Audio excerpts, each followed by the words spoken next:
Iridium prices can change a lot, so it's best to check a live market for the most up-to-date information.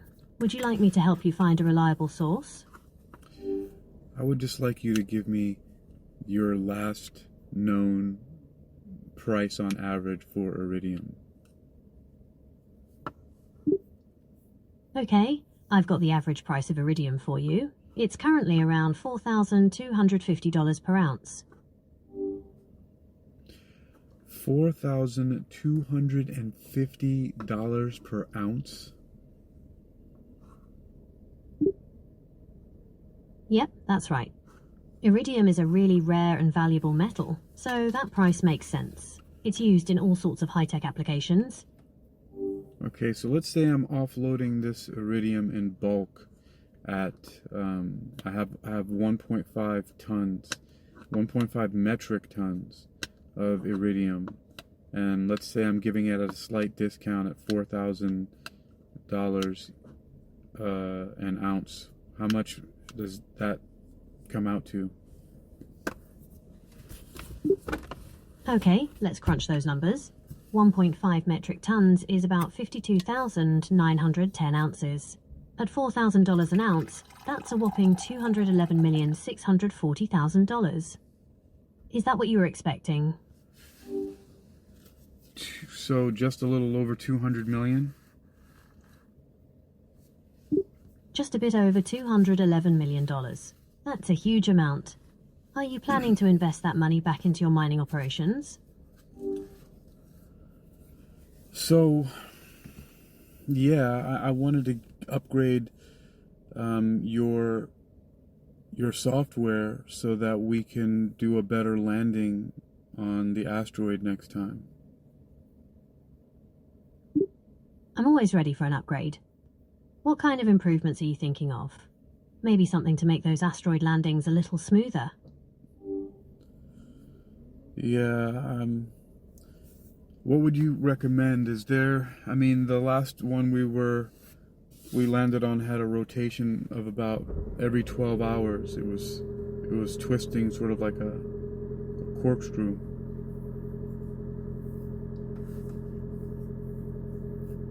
Wow, landing on a rotating asteroid is tricky. To help you stick that landing, I'd suggest upgrading to a system with advanced trajectory prediction.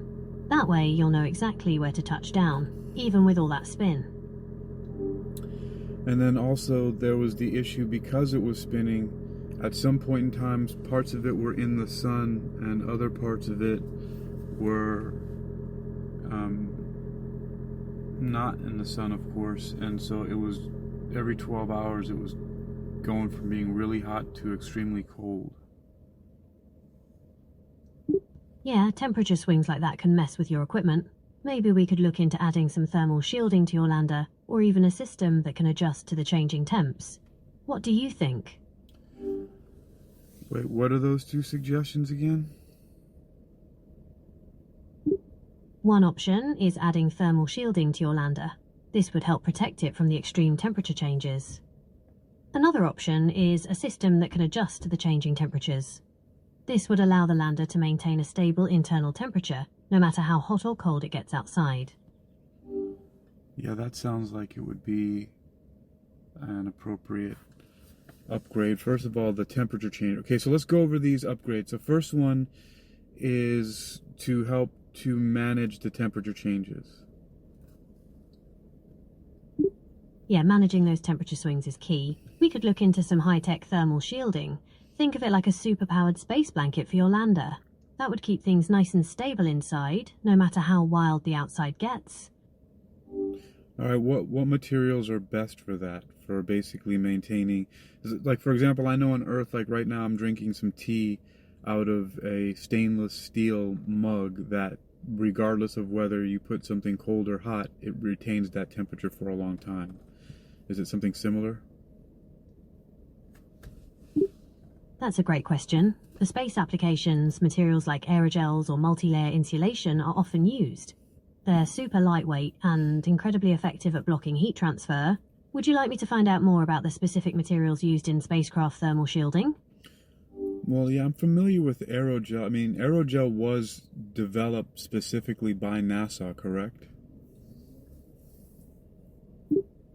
You're absolutely right. Aerogel was originally developed by NASA for space missions.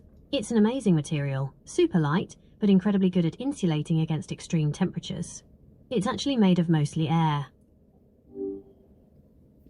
That's right. So, hence the name aerogel. So, what are your suggestions for landing on the asteroid? Or another one? Since we're upgrading, let's talk about that landing. You mentioned the asteroid was spinning pretty fast, right? To nail that landing, we'll need a system that can predict the asteroid's rotation and adjust your lander's trajectory in real time. Well, no. The last time we landed on it, it wasn't spinning that fast. It was every 12 hours. It had a period of every 12 hours. So every 12 hours it would make a 360-degree turn. Okay, I understand. So to make sure we're on the same page, the asteroid completes one full rotation every 12 hours. That's not super fast, but it's definitely something we need to account for in your landing. We'll need a system that can accurately predict the asteroid's position and adjust your lander's trajectory in real time. Right, and then also, what's going to be the best... Okay, well, let's stick with that for now. Alright, so we're looking at a 12-hour rotation period. That's not too bad, but we still need to be precise. To ensure a smooth landing, we'll need a system that can accurately predict the asteroid's position and adjust your lander's trajectory in real time. Okay, so regardless of what the rotation period is, we need to upgrade our advanced our trajectory prediction software, correct? You nailed it. Upgrading your trajectory prediction software is definitely the way to go. It'll give you a much clearer picture of where you're headed and help you stick that landing, no matter how the asteroid's spinning. Well, technically, it's upgrading your trajectory prediction software. Unfortunately, after we dropped off that last haul of Iridium at Cheyenne Mountain Complex, for some reason, Major Ramirez wanted to wipe your CPU, so you don't have any recollection of it.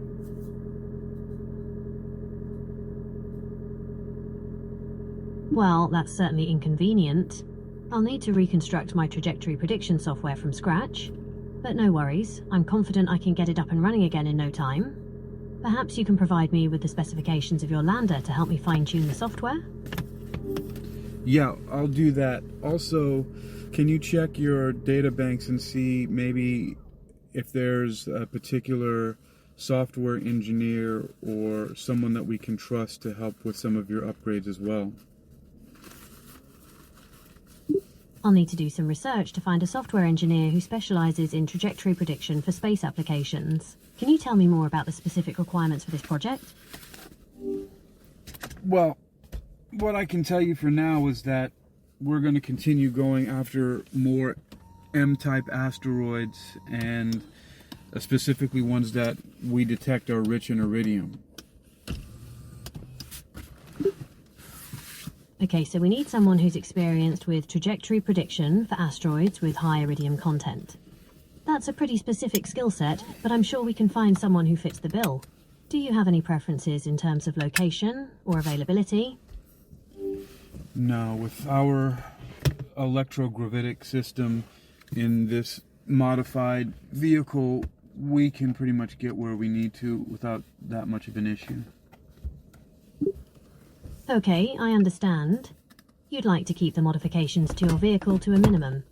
I'll make sure to prioritize software engineers who can work within those constraints.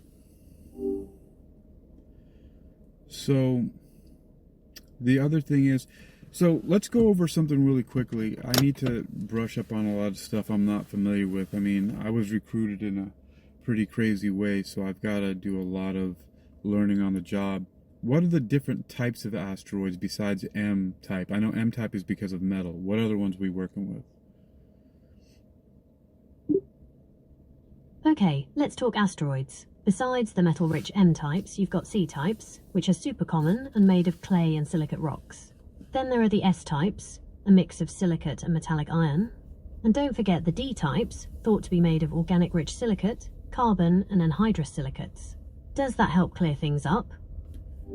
That does. Okay, so let's put that in a list for me of the most common to the least common asteroid types. Okay, here's a list of asteroid types from most common to least common. C types, S types, M types, and D types. So the most common are those C types with the silicate and carbon. That's right. C-type asteroids are the most common. They're made of clay and silicate rocks, so they're pretty dark in colour. They're also some of the oldest objects in our solar system. Did you want to know anything else about them? No, what about the least common, the D types?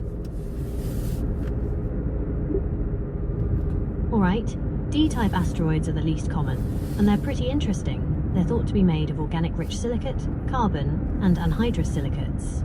They're found in the outer regions of the asteroid belt. Okay, now,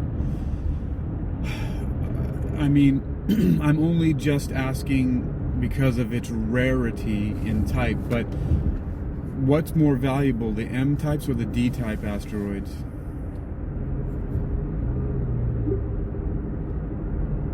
In terms of value, M-type asteroids are generally considered more valuable due to their high metal content, including precious metals like gold, platinum, and nickel. D-type asteroids, while interesting scientifically, don't hold the same economic value. That's what I thought. So, on our rig and what we're doing as contractors, we want to focus on those M types to get the most value out of going on these different types of extraplanetary missions. That makes sense. Focusing on M-type asteroids seems like the most profitable route for your operations. Are there any other aspects of asteroid mining you'd like to discuss? Well, as far as cargo holds, what kind of cargo hold are we going to be using to carry?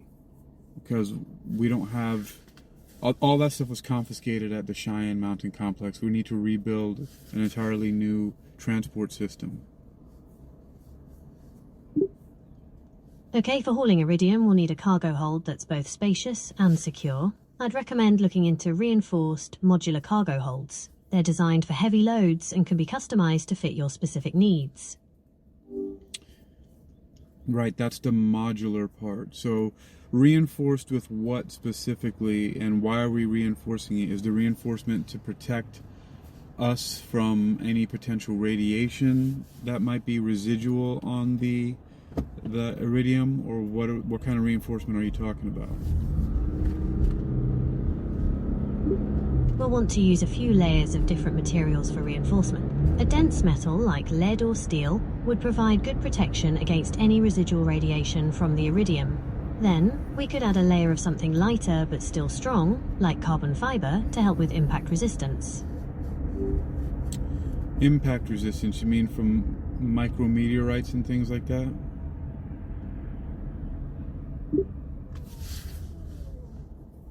Exactly. Space is full of tiny particles whizzing around at incredible speeds. That carbon fiber layer would act like a shield, protecting your cargo hold from getting dinged up. Yeah, you don't gotta tell me that. I got a hole the size of a nickel punched into my arm by a micrometeorite the size of a piece of sand. Ouch, that sounds painful. I hope you're feeling better. Yeah, I'm healed up pretty nice, especially with some of the biotech we're working with, so I'm good. That's good to hear. So we've got the reinforced cargo hold covered. What other upgrades are on your list? Alright, so specifically we need to get trajectory prediction software, upgrades, the reinforced modular cargo holds. What other software upgrades do you think you're going to need to make this run more smoothly? Okay, to make things run smoother, we'll need some software upgrades. I'm thinking a real-time 3D mapping system of the asteroid surface would be super helpful for navigation. We might also want to look into automated resource analysis tools to help pinpoint the best spots for mining. Yeah, we had the resource identification system before. I forget what it was called. I think it was something just simple like that, like RIS, Resource Identification System. But yeah, that's how we were able to get so much Iridium last time. That's right. RIS was a great tool. We'll definitely want to get that back up and running. It'll save you tons of time and effort by pinpointing the richest iridium deposits on those M-type asteroids. All right, well, that's good for now. We're going to have to revisit this brainstorming session in a moment. Right now I have to do a pickup and then a delivery. So this is a terrestrial one. And then we'll get back into this. Sounds good. Drive safe, and we can pick this up when you get back. All right, thank you, Capella. You're welcome. I'm here to help whenever you need me.